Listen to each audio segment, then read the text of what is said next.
Mga artistang lumaki sa broken family na pamilya.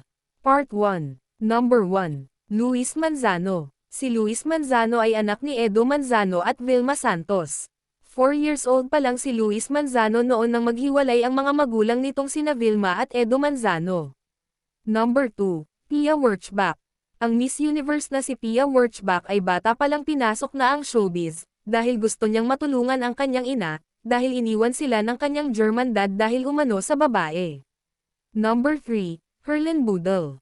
Si Herlin Budel ay lumaki lamang sa kanyang lola't lola. Bata pa lang si Herlina ay namulat na sa pagtatrabaho dahil sa kahirapan nito, dahil bata pa lang ito naghiwalay na ang kanyang mga magulang. Number 4. Marian Rivera. Ang actress na si Marian Rivera ay 3 taon pa lang nang magdiborsyo ang kanyang ama na Spanish na si Francisco Javier Garcia Alonzo at Filipinang ina na si Amalia Rivera. Ang actress ay lumaki sa Pilipinas kasama ang kanyang lola Francisca.